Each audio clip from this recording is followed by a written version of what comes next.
প্রতিদিন নতুন নতুন ভালোবাসার গল্প পেতে আমাদের চ্যানেলটি সাবস্ক্রাইব করে বেল বাটনে ক্লিক করুন। ইরার সাথে আমার সম্পর্ক 1 বছরের মতো। এই কথাটা আমরা দুজন ছাড়া কেউ জানে না। ইরা দেখতে সুন্দরী, এইবার ইন্টার দ্বিতীয় বর্ষের ছাত্রী। এলাকার অনেক ছেলের ক্রাশ, একসময় আমারও ক্রাশ ছিল। বাকি সবার মতো আমিও ওর পিছে ঘুরতাম। এর জন্য অনেক মার খেতে হয়েছে এলাকার বড় ভাইদের কাছে। তবুও আমি হাল ছেড়ে দেইনি, ওর পিছে পিছে ঘুরতাম। আমি কখনো ভাবিনি ইরার সাথে আমার রিলেশন হবে, কারণ আমি স্মার্ট ছেলে নই, সাধারণভাবে চলাফেরা করতাম। আগে অনেক মার খেয়েছি, এইবার প্রপোজ করব, তারপর যা হবার হবে। একদিন প্রস্তুতি নিয়েই গেলাম। আমি অবশ্য ইরার সাথে ফ্রেন্ডলিভাবে কথা বলতাম। একটু নির্জন জায়গায় দাঁড়িয়ে আছি ইরার অপেক্ষায়। ইরা, কেমন আছো? এই তো ভালো। তা তুমি থাকো কোথায়? হুটহাট করে হারিয়ে যাও, আবার আবির্ভাব হও। আমি বাড়িতে থাকি। তা এতদিন পর কি মনে করে? তোমাকে কিছু বলার ছিল। হ্যাঁ বলো। এই চিঠিটা তোমার জন্য। কি লেখা আছে? সেইটা তুমি বাড়ি গিয়ে দেখো। আচ্ছা তাহলে আসি। যাও। অতঃপর আমি বাড়ির দিকে রওনা হলাম, আর ইরা কলেজে চলে গেল। আমি ধরেই নিয়েছিলাম ইরা কখনো আমার প্রপোজাল গ্রহণ করবে না। আর করবেই বা কেন? আমার থেকে শতগুণ ভালো ছেলে ওর পিছে ঘুরে। রাতে সব প্রস্তুতি শেষ করে শুয়ে পড়েছি, তখন একটা মেসেজ আসলো। রাত 12টার পর ছাড়া কথা বলতে পারবো না। 12টার পর ফোন দিবেন, অপেক্ষায় থাকবো। এটা আমার নাম্বার। ফোন না দিলে খবর আছে। আমি ভাবতেই পারিনি ইরা আমাকে মেসেজ করবে। অবশ্য আমি চিঠিতে লিখেছিলাম উত্তর হ্যাঁ হলে ফোন দিতে অথবা মেসেজ করতে। এখন আবার রাত 12টা পর্যন্ত অপেক্ষা করতে হবে। টাইম পাস করার জন্য গেম খেলছিলাম। 12টার পর মেসেজ করলাম। এখন কি ফোন দিব? দাও। সাথে সাথে ইরাকে ফোন দিলাম। ইরা ফোন রিসিভ করলো। হ্যালো। তা মহাশয়, আমার জন্য বুঝি এত রাত জেগে আছেন? হুম। আসলে আমি রাত 12টায় নিজের রুমে আসি। ওহ, একটা কথা খুব জানতে ইচ্ছে করছে। কি বলেন শুনি? তুমি আমার প্রস্তাবে রাজি হলে কেন?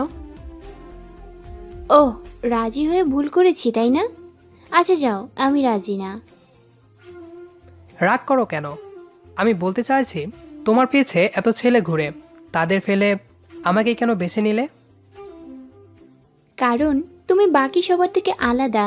তুমি ওদের মতো অভদ্র না। ওহ আচ্ছা। Hmm I love you. Good night.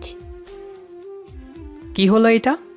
আমি আই লাভ ইউ বললাম আর তুমি গুড নাইট বললে, কি হলো এটা? দেখো তানবীর, আমি কখনো তোমাকে ওইভাবে দেখিনি। আমি তোমাকে খুব ভালো ছেলে হিসেবে জানতাম। আমি এখনো তোমাকে ভালোবেসে উঠতে পারিনি, তবে আমিও তোমাকে ভালোবাসবো। সেদিন আমি তোমাকে আই লাভ ইউ বলবো। আচ্ছা। তবে হ্যাঁ, আমাকে খুব ভালোবাসতে হবে। অনেক ভালোবাসি তোমাকে। আচ্ছা ঘুমাও, কাল দেখা হবে। ওকে, গুড নাইট। ইরার সাথে কথা বলা শেষে ঘুমিয়ে পড়লাম।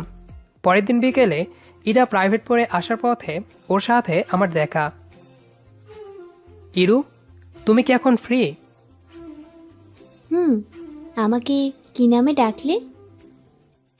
একটু শর্ট করে ইরু বলছি। এখন থেকে আমাকে এই নামেই ডাকবে। আপনি যা বলবেন তাই হবে। এখন কি আমার সাথে ঘুরতে যাবেন? ঘুরতে যাবে এখন? হুম, আজ তোমার যা মনে চাই আমরা তাই করব। ওকে চলো। অতঃপর দুজন সারা বিকেল অনেক ঘোরাঘুরি করলাম। শুরুটা খুব ভালো হয়েছিল আমাদের। ওখানে যতদিন ছিলাম ততদিন খুব ভালো সময় পার করেছিলাম। এমনকি আমি বাড়িতে আসার পর আমাদের সম্পর্ক ভালোই চলছিল। একদিন রাতে ইরাকে ফোন দিলাম। হ্যালো মহারানী, কি করো? কিছু না, শুয়ে আছি। তোমার কথা এমন শোনাচ্ছে কেন? কিছু হয়েছে? কিছু না, খেয়েছো তুমি? আমার থেকে লুকাচ্ছ তুমি? জানো, আজকে রাসেল এলাকার বড় ভাই আমাকে অনেক খারাপ কথা বলেছে। আর ও জেনে গেছে আমাদের সম্পর্ক আছে, আর বলেছে তোমাকে দেখে নিবে। আচ্ছা, ব্যাপারটা আমি দেখছি, তুমি চিন্তা করো না। আমার খুব ভয় হচ্ছে। তোমাকে টেনশন করতে হবে না। খেয়েছো তুমি? তুমি খেয়েছো? খেয়েছি। ঘুমাও এখন। আচ্ছা। আমি একটু রুবেল ভাইয়ের কাছে ফোন দিলাম। রুবেল ভাই অনেক বড় একজন রাজনীতিবিদ। আমার সাথেও অনেক ভালো সম্পর্ক। আমার এসব ঝামেলা ভালো লাগে না, কিন্তু আমি চাই না আমার জন্য ইরার কোনো সমস্যা হোক। পরের দিন সকালে চলে আসলাম মামা বাড়ি। বিকেলের দিকে একটু কলেজ মাঠে গেলাম। এখানেই রাসেল ভাই আড্ডা দেয়। হ্যালো ইরা, হ্যাঁ বলো। কোথায় তুমি? প্রাইভেট পড়ছি। আচ্ছা, প্রাইভেট শেষ করে মাঠের দিকে আসো। তুমি এসেছো? অপেক্ষা করছি। আচ্ছা, আসছি। আমি বসে বসে বাদাম চিবাচ্ছি। প্রায় আধ ঘন্টা পর ইরা আসলো। কি জনাব, হঠাৎ কিছু না জানিয়ে চলে আসলেন যে?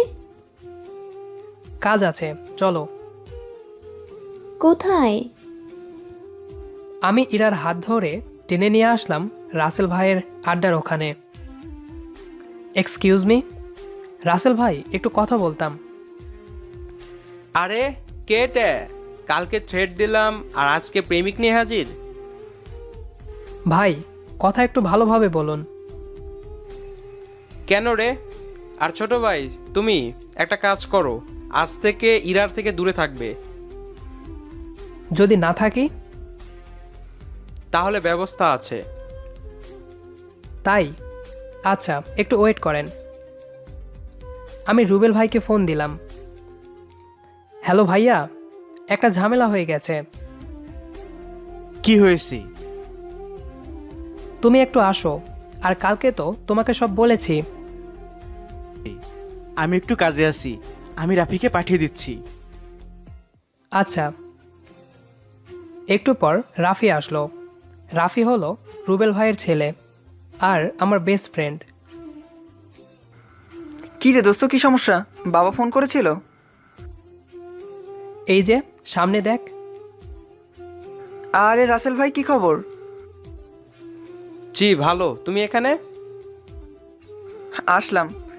কি সমস্যা হয়েছে নাকি? না কিছু না, তোমরা যাও। কি রে দোস্ত, কি সমস্যা হয়েছে? তোর ভাই নাকি ইরাকে থ্রেট দিছে আমার সাথে সম্পর্ক না রাখার জন্য। রাসেল ভাই, তানভীর কিন্তু আমার বেস্ট ফ্রেন্ড। আমি জানতাম না। ওকে, আসি তাহলে, চল দোস্ত। চল ইরা, আসো। চলো। এরপর আমি ইরাকে সাথে নিয়ে চলে আসি। তারপর দুজনে মিলে একটু ঘোরাঘুরি করে ইরাকে বাসাতে পৌঁছে দিয়ে আমি বাসাতে চলে আসি। এরপর ইরাকে কেউ ডিস্টার্ব করেনি। আমাদের প্রেম খুব ভালোই চলছিল। এর মধ্যে আমি একটা চাকরি পেলাম। ইরাকে এই বিষয়ে কিছু জানানো হয়নি। আমি চাকরিতে যোগ দিলাম। এর ভেতরে আমাদের কথা হতো প্রতিদিন। মাস শেষে যখন বেতন পেলাম, ভাবলাম ইরাকে একটা সারপ্রাইজ দিব। একদিনে ছুটি নিলাম আর আসার সময় একটা শাড়ি নিয়ে আসলাম। মামা বাড়িতে পৌঁছাতে বিকাল হয়ে গেল, তাই ভাবলাম একেবারে কলেজে দেখা করব। কলেজে এসে দেখলাম ইরা আর রাসেল ভাই কথা বলছে। প্রথমে ভাবলাম হয়তো ইরাকে কোনো থ্রেট দিচ্ছে, কিন্তু যখন দেখলাম ওরা হাত ধরে আমার সামনে আসলো, তখন বুঝতে পারলাম পাখি খাঁচা থেকে উড়ে গেছে। আমাকে দেখে ইরা চমকে উঠল। আমি শাড়িটা ফেলে দিয়ে চলে আসলাম। পেছন থেকে ইরা অনেকবার ডেকেছিল, কিন্তু আমি তাকাইনি। কখনো বুঝতে পারিনি আমার আড়ালে এভাবে আমাকে ঠকাবে। তবে ভেবেছিলাম ওর মতো সুন্দরী মেয়ে আমাকে নিয়ে সন্তুষ্ট থাকতে পারবে না। ও যদি আমাকে ছেড়ে ভালো থাকতে পারে তবে আমিও পারবো। সময় কারোর জন্য থেমে থাকে না। ধীরে ধীরে 1 বছর পার করে ফেলেছি। ইরার সাথে আর কোনো যোগাযোগ হয়নি, হবেই বা কেমনে। সব ধরনের যোগাযোগ বন্ধ করে দিয়েছি। এই 1 বছর আমি কাজের প্রতি মন দিয়েছি। চাকরিতে আমি প্রতিষ্ঠিত। প্রতিদিনের মতো রাতে মা ফোন করলো। হ্যালো মা, কেমন আছো? ভালো আছি। তুই কেমন আছিস? ভালোই আছি। বলছি কিছুদিনের ছুটি নিয়ে বাড়ি আসতে পারবি? কেন? বয়স তো হয়েছে, ভালো একটা চাকরি করিস। বিয়ে দিতে হবে না তোকে? আর একটু সময় দেওয়া যায় না? না, অনেক হয়েছে। কাল মেয়ে দেখতে যাচ্ছি। মেয়ে আগে থেকেই পছন্দ, তারা রাজি হলে পাকা কথা বলবো। আর রাতে তোকে মেয়ের ছবি পাঠিয়ে দিব। হুটহাট করে সব করে ফেলেছো? তুই তাড়াতাড়ি ছুটি নিয়ে বাড়ি আয়। আচ্ছা, দেখি ছুটি পাই কিনা।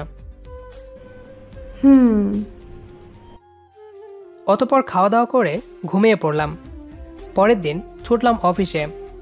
এরিয়া ম্যানেজারের কাছে ছুটির আবেদন করলাম। রাতে মেসে এসে খাওয়া দাওয়া করে একটু ইমেল চেক করলাম।